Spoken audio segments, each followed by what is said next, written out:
Hello दोस्तों, आज की जीके जीएस की क्लास में हम गुप्त काल के बारे में संपूर्ण जानेंगे कि कौन कौन से वंश इस काल में हुए। तो वीडियो को एंड तक ज़रूर देखिएगा क्योंकि यह आपके सभी एग्जाम के लिए बहुत ही इम्पोर्टेंट है। तो बिना किसी देरी के हम आज का सेशन स्टार्ट करते हैं। गुप्त वंश का परिचय एवं इसकी स्थापना किसने की थी। तो गुप्त वंश के जो संस्थापक थे वह श्री गुप्त थे।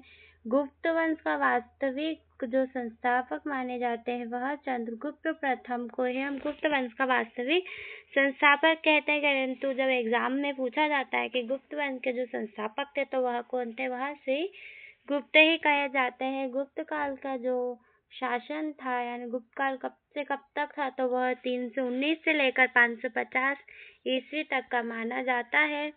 गुप्त काल को भारतीय इतिहास का स्वर्ण युग भी कहा जाता है क्योंकि इसी के काल में बहुत सारे स्वर्ण सिक्के जारी किए गए थे एवं गुप्तों की जो प्रारंभिक राजधानी है वह पाटलिपुत्र मानी जाती है।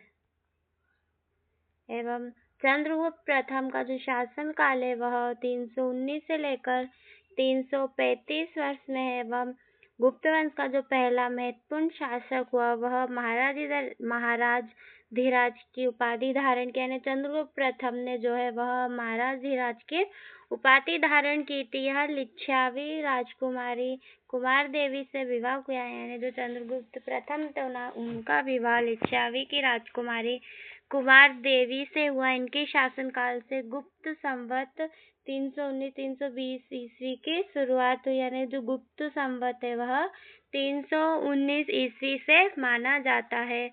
एवं इनके बाद जो हुए वह समुद्रगुप्त हुए। 335 से 375 ईस्वी तक समुद्रगुप्त का शासन रहा। समुद्रगुप्त प्रथम का पुत्र है, यानी जो चंद्रगुप्त प्रथम है उनके पुत्र है समुद्रगुप्त। इन्हें भारत का नेपोलियन कहा जाता है। यह उपाधि इतिहासकार V.A. स्मिथ ने दी थी। इनकी विजय की जानकारी प्रयाग प्रशस्ति यानी इलाहाबाद जो लेख है उसमें मिलती है, जिसके लेखक जो थे वह हरिसेन माने जाते हैं। यह वीणा बजाने में निपुण थे एवं इन्हें ही कविराज भी कहा जाता है। समुद्रगुप्त जब वो वीणा बजाते, इन्हीं के समय में वीणा बजाते हुए सोने के सिक्के पे इनके चित्र भी मिलते हैं। एग्जाम में यह क्वेश्चन पूछा जाता है कि कौन से शासक थे जिन्हें भारत का नेपोलियन भी कहा जाता है, तो वह समुद्रगुप्त थे। अब आते हैं चंद्रगुप्त द्वितीय, जिनको हम विक्रमादित्य के रूप में भी जानते हैं। तो इनका शासन जो था वह 380 से 415 ईस्वी तक माना जाता है। यह समुद्रगुप्त के पुत्र थे। इनके समय गुप्त साम्राज्य का जो है विस्तार और समृद्धि चरम पर पहुंची। इन्होंने शकों को पराजित किया और विक्रमादित्य की उपाधि धारण की। इनके दरबार में चीनी यात्री फाहियान आया था। तो पूछा जाता है कि कौन सा चीनी यात्री फाहियान किसके शासनकाल में आया था, तो वह चंद्रगुप्त द्वितीय यानी विक्रमादित्य के शासनकाल में आया था। या ऐसा पूछ सकते हैं कि चंद्रगुप्त विक्रमादित्य जिनकी उपाधि धारण की थी उनके शासनकाल में कौन सा चीनी यात्री भारत आया था, तो वह फाहियान था। अब आते हैं चंद्रगुप्त द्वितीय के बाद कि कुमारगुप्त प्रथम, जिनका शासन जो था वह 415 से 455 ईस्वी, जिन्होंने नालंदा विश्वविद्यालय की स्थापना की थी। इनका श्रेय कुमारगुप्त प्रथम को दिया जाता है। हर एग्जाम में ऐसा पूछा ही जाता है कि नालंदा विश्वविद्यालय की स्थापना किसने की थी, तो वह कुमारगुप्त प्रथम ने की थी। इन्होंने ही महेंद्र द्वितीय की उपाधि धारण की। तो हम कर सकते हैं कि जो फर्स्ट थे चंद्रगुप्त प्रथम, उन्होंने कौन सी उपाधि धारण की थी, तो वह महाराज धीराज की उपाधि धारण की थी। एवं चंद्रगुप्त द्वितीय जो वो विक्रमादित्य की उपाधि धारण की एवं कुमारगुप्त जो थे उन्होंने महेंद्र द्वितीय की उपाधि धारण की। एवं समुद्रगुप्त थे, उन्हें तो भारत का नेपोलियन कहा जाता था। इनके ही समय में पुष्यमित्रों का आक्रमण हुआ। पुष्यमित्र शुंग जो थे उनके ही समय में कुमारगुप्त का आक्रमण हुआ। अब आते हैं स्कंदगुप्त। स्कंदगुप्त जो थे 455 से 67 ईस्वी। गुप्त वंश के जो अंतिम महान शासक हैं वह स्कंदगुप्त माने जाते हैं। इनके बाद भी बहुत से शासन हुए, परंतु यह अंतिम महान शासक हुए गुप्त वंश के स्कंदगुप्त हैं। इन्होंने हुरणों के आक्रमण को रोका एवं सुदर्शन झील जो कि गुजरात में है उसका इन्होंने मरम्मत भी करवाई थी, सुदर्शन झील की। अब आते हैं गुप्त वंश की जो प्रशासन और जो व्यवस्था थी उनके बारे में भी जानेंगे। तो आते हैं कि अगर शासन व्यवस्था जो थी वह राजतंत्रात्मक थी कि राजा के बाद राजा, राजा के बाद राजा का पुत्र, वही इससे तो वो राजतंत्रात्मक थी। राजा सर्वोच्च अधिकारी होता था।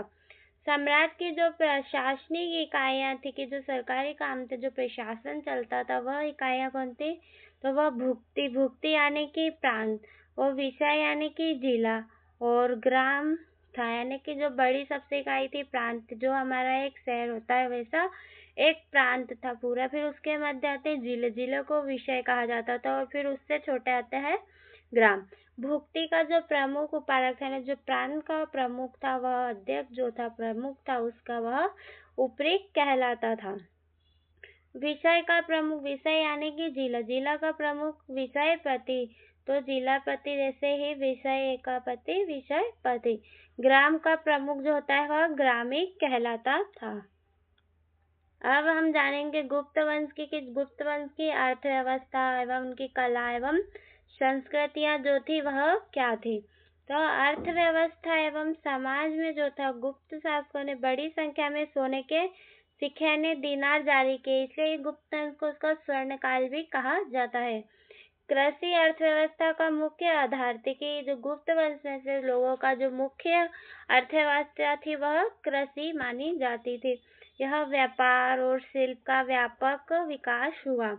शिल्प यानी कि पत्थर, उनसे कढ़ाई, मतलब जो जदना होता था वह सब काम शिल्प पत्थर पे हुआ। व्यापार हुआ। भूमिदान की प्रथा बढ़ी कि भूमिदान करने लगे लोग बड़ी संख्या में, जिससे आगे चलकर सामंतवाद के विकास को बढ़ावा मिला। कला एवं वास्तुकला एवं साहित्य जो इनके काल में स्थापत्य कला हुई, इसके महत्वपूर्ण बिंदुओं को हम जानेंगे। तो अगर वीडियो पसंद आ रही है तो वीडियो को लाइक जरूर कीजिएगा। अब आते हैं हमारे आगे की क्या इनकी प्रमुख जो बिंदु थे एवं महत्वपूर्ण स्थापत्य कलाएं थी वह थी कि देवगढ़ का किला, दशावतार मंदिर, जो कि दशावतार मंदिर गुप्तकालीन मंदिर वास्तुकला का महत्वपूर्ण उदाहरण है।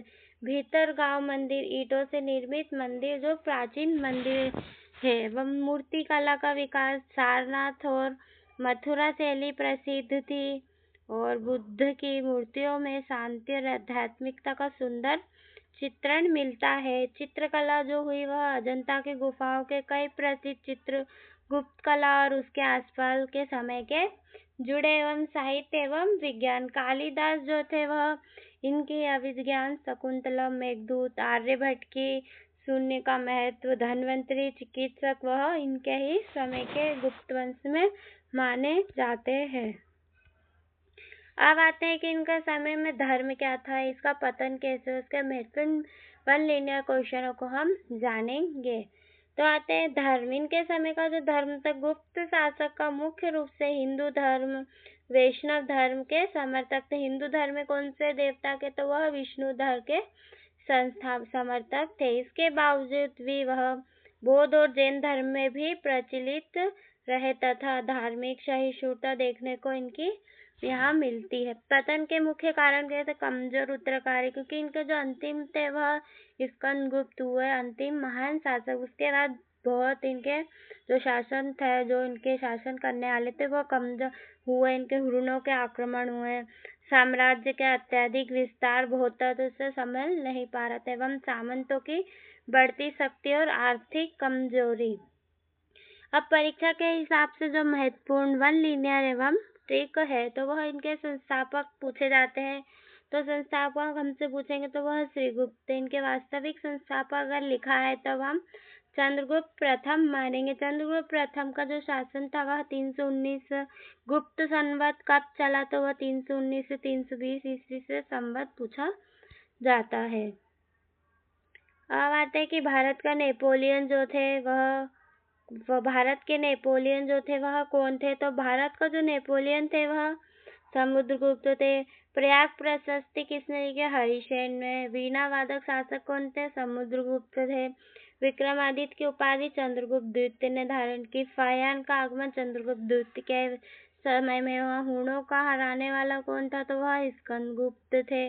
प्रसिद्ध कवि कालिदास हुए। आर्यभट्ट भी लेखक थे। आर्यभट्ट एवं जो स्वर्ण सिक्का था दिनार वही, एवं जो धन्वंतरी चिकित्सक हुआ है वो भी इन्हीं के शासन में हुए। याद रखने की ट्रिक है कि कौन कौन से शासक इसमें हुए हैं। तो श्री से श्रीगुप्त, च से चंद्रगुप्त प्रथम, समुद्रगुप्त, चम से चंद्रगुप्त द्वितीय, कुमारगुप्त एवं स्कंदगुप्त जो थे इसके प्रमुख महान शासक हुए। Target government exam. अगर वीडियो पसंद आए तो वीडियो को लाइक करें, शेयर करें, कमेंट करें एवं सब्सक्राइब